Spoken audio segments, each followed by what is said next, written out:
Last night, my girlfriend, sister, and I went down to the river beach near my college. My girlfriend and I do this frequently, and yesterday my younger sister came up to visit for the night. So we decided to take her down to the little beach on the side of the river that runs through campus to have a fire and hang out. When walking out to the beach, there's about a 10 to 15-minute walk through the woods. When walking down to the beach, we stayed on the trail and had no issues at all. We hung out on the beach for about an hour and a half before we decided we wanted to head back and watch a movie in my and my girlfriend's dorm. When walking back, we happened to lose the trail as everything was covered in leaves. An important aspect of this story is that there is a clearing where power lines run almost halfway between the beach and the street at the beginning of the trail.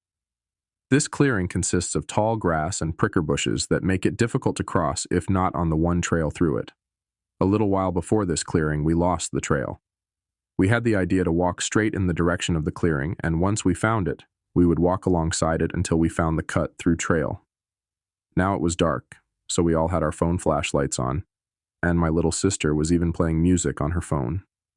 We found the clearing and started walking along the side of it trying to find the trail. My girlfriend was a few feet behind my sister and I. When over the music my sister was playing, I heard a branch snap coming from deeper in the woods. I told my sister to turn off her music and began scanning the area I thought I heard the noise come from with my light. At first I didn't see anything, and when my girlfriend asked me what it was, I said nothing and continued trying to find the trail.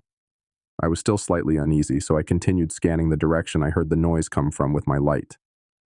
I noticed something white with what appeared to be ears standing very still in the direction I heard the noise come from. I couldn't tell if it was some type of animal or just something that looked like an animal. I didn't say anything for a second because I assumed my eyes were playing tricks on me as I couldn't see any eyes reflecting my light. This thing was about 15 to 20 feet away, so I assumed if it was an animal, I would see its eyes reflecting my light. It was also standing very still, so I believed my eyes were playing tricks on me. I moved my light for a second to continue looking for the trail, and when I shined it back in the direction of that thing, I saw it violently swaying back and forth. I said, "WTF is that?" and turned around when my sister looked and screamed, "Why is it moving like that?" I have never heard my sister sound so scared, so I yelled to my girlfriend and sister to run. We ran straight through the tall grass and pricker bushes until we came out the other side. My sister fell and lost both of her shoes. I helped her up and told her to forget the shoes, and we all continued running in the direction we believed the trail to be. Thankfully, we eventually found the trail again and didn't stop running until we got out of the woods. When we got back on the street, we all calmed down and began talking about what we saw. I saw it first and knew something was off when I saw it swaying back and forth. It was very unnatural, and I can only describe it as it looked limp, sort of like a slinky. It didn't look like something a human could do. My girlfriend and sister saw it after I turned to look for the way out. They both said it began charging at us, and it was still swaying like that while coming at us.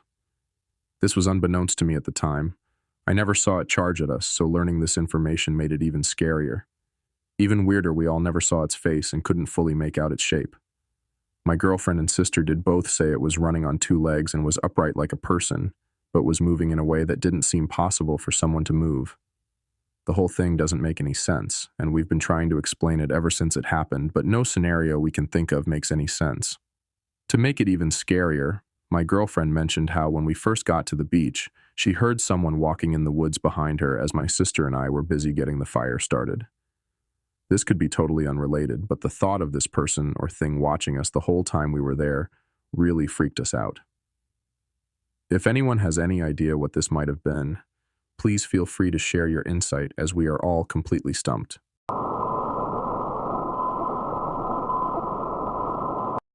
This happened about 13 years ago, when I was a sophomore in college, attending a liberal arts school in Suffolk County, New York. Within the first month or two of freshman year, I had found myself in a very tight-knit group of fellow theater geeks. 6 guys, myself included, and 1 girl. And they all loved horror movies and ghost stories. I had found my crew. Freshman year was tough, but we all held each other up and made the whole experience more enjoyable for one another. At the beginning of sophomore year, we decided that in October, as the Halloween season was ramping up, we would find a creepy, wooded spot in a nearby town some night and scare the crap out of ourselves. We did some research and found that there was a particularly isolated area about 30 minutes away, infamous for paranormal sightings. Perfect.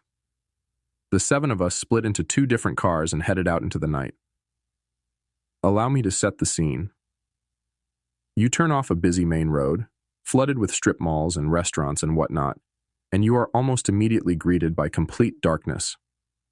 Again, this area was very heavily wooded. It was essentially a large web of winding roads surrounded by trees. Very few streetlights and very few houses. Without a GPS or a good sense of direction, one could easily get lost in there. We all made sure to have fully charged phones and flashlights just in case, but the goal was to keep driving until we collectively decided to pull over and go exploring. So, per the directions, we made a left off of the main road, driving for 30 minutes or so into this dark network, picking directions at random, just getting intentionally lost. Our cars made a turn, and to our surprise, there was a huge log in front of us. We had reached a dead end of some kind, with nothing but trees beyond it. We all got out to see what exactly this was, stepped over the log, and noticed two narrow trails leading in different directions. This seemed like as good a time as any to grab our flashlights and do some amateur ghost hunting. We flipped a coin and set off on the trail to the right. The trail was so narrow that we had to walk single file to avoid getting whacked by branches. For whatever reason, I ended up in the back. I'm usually pretty rational and level-headed, but I have to say, the further we went in, the more I was overcome with an uneasy feeling. I kept hearing sounds deep in the woods, unable to shake the feeling we were being watched. But I seemed to be the only one who heard these things, so I shrugged it off as my imagination. And in any case, the whole point of us being there was to get scared. Not to mention the fact that we were 7 able-bodied college students. What would we come across that could take us down? We headed down this trail for about 20 minutes, and just when I thought it would never end, we came to a massive clearing. And I mean, massive. It was a large open field of unkempt grass, comparable in scope to a golf course, but not nearly as well manicured. Trees surrounded the entire field, which was so large we could not see the end of it from where we were standing. I was thrilled to get out of that narrow trail, but I don't think any of us were expecting to find an area so vast. One of us looked to the right and said, "Hey, check that out." We all turned, and there was an old, dilapidated house several hundred yards away. The house was completely dark, with no cars or signs of anyone actually living there. We walked over and shined our flashlights at it, and sure enough, the windows and doors were all boarded up. I managed to peer between the boards on one of the windows, and what I could see was an old white couch covered in plastic, but an otherwise empty room. Whoever used to live here, they were long gone. Because there was no way in, and because we all felt sufficiently creeped out by the house anyway, we decided to walk closer to the trail we had come in from, have a seat in the field, and figure out where to go next. We walked towards the narrow trail, but before we could sit, my friend Mark stopped what he was doing. His expression dropped, and he pointed. We all turned, and on a very far side of the field, directly across from where we had come in, we could see someone tall, lanky, and pale dancing among the trees. And by dancing, I mean it was skipping around, grabbing a tree, swinging around it, and then doing the same to another tree. Basically a do-si-do. The moon was so bright and the woods so dark, it actually took a second for us to really understand what we were looking at. Jay, the 6 feet 4 inches skeptic of the group, wasn't seeing it. I leaned into him, pointed in that direction, and said, "Jay, look where I'm pointing. Don't you see that?" He squinted a bit, and the second that he saw it, he gasped with everything he had, clutched my arm, and whispered, "What the fuck is that?" What happened next sent shockwaves through all of us. Whoever this was, they stopped dancing, looked in our direction, and started charging straight at us. Without even thinking, we freaked and ran back to the trail. Yet again, Jay was the only one who didn't see what was happening. He shouted after us, "Guys, what is it?" "Where are you going?" After about 15 seconds of running like hell, I heard Jay scream, "Holy shit!" I looked back and saw his flashlight following the rest of us into the trail. While the walk into the woods took about 20 minutes, we made it back to our 2 cars, hopped in, and were peeling away in closer to 5. Once we were a safe distance away, we pulled over, got out, and checked in with each other about what just happened. My heart was pounding, and I know everyone else was feeling the same way. Nearly 15 years later, we are all still friends, living in different states yet keeping in touch through marriages, divorces, children, etc. But occasionally, out of the blue, one of us will send a group text to the others with something to the effect of, "The woods, that really happened, right?" It most certainly did. That experience is always in the back of my mind, and I'm pretty sure it always will be.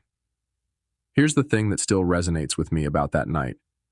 Whoever that was, they were dancing maniacally in the woods at 1 in the morning, and then ran directly for a group of young adults, not at all fazed by the fact that they were severely outnumbered. Did he know we were there from the second we parked? Was he the sound that I kept hearing when we walked the trail? Whatever the case may be, when he came for us that night, you can be sure none of us wanted to stick around and see what he was truly capable of.